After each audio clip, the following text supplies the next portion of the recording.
I walked into the surprise party and found my wife cheating. I had been looking forward to that night for weeks. My wife, Jenna, had been working non-stop for months, and I wanted to do something special, a surprise birthday party for her. Close friends, a few decorations, her favorite cake.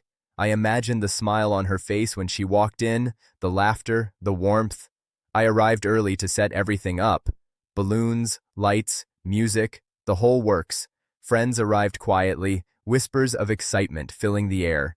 Everything was perfect, or so I thought. When Jenna finally arrived, she didn't walk in. She ran in. She laughed, hugged friends, waved at people. But then I saw him. He was standing there, holding her close. Not like a friend, not even like an acquaintance. His hands were on her waist, her head rested on his chest. Their smiles were intimate, the kind of smile I thought only existed in movies or in the fantasies of people who betray others.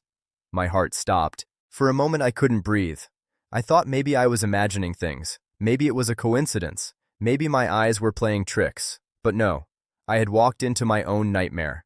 She didn't notice me at first. She was laughing, whispering something to him, completely absorbed. The room around us disappeared. I felt invisible, irrelevant, erased. I stepped back, hands shaking. Every memory of our relationship flashed before me. Birthdays, anniversaries, late-night talks, quiet promises, and all of it felt like a lie. I wanted to scream. I wanted to confront her, accuse her, demand explanations, but something inside me told me to stop. I couldn't let anger control me. Not yet. I needed clarity. I needed to see the truth for what it was. I stayed in the shadows, watching, waiting. Finally, he left her side for a moment. She laughed and waved him off, giving me a brief glance, but it wasn't a look of guilt or shock. It was dismissive, like she knew I would eventually see it and that it wouldn't matter. That's when I realized something terrifying. She hadn't just been unfaithful. She had been daring me to catch her, testing whether I was paying attention, testing whether I cared enough to intervene. The rest of the night passed in a blur. I pretended to be surprised when she finally noticed me. She ran to hug me, all smiles, as if nothing had happened, as if the man I had just seen wasn't standing in the same room a few minutes ago. I smiled back quietly, forcing the words, "Surprise," out of my mouth. Inside, I was broken. Later, when the party wound down, I confronted her in private. I asked the questions I needed answers to. Not accusingly, not angrily, just quietly, almost mechanically. "Who was that?" I asked. She laughed nervously. "Oh, just a friend from work. We were catching up, that's all." I stared at her. The memory of what I had seen didn't leave me. I knew the truth. "You were with him," I said quietly. "And I saw it. Every gesture, every laugh. Don't lie to me." Her face turned pale. Not guilty, but annoyed, almost impatient, as if I was inconveniencing her by bringing it up. "It doesn't mean anything," she said. "It was just a moment. Stop being so dramatic." That's when the final realization hit me. She didn't see our marriage the way I did. She didn't see loyalty, commitment, or trust as something sacred. She saw them as rules to bend, as suggestions she could ignore when it suited her.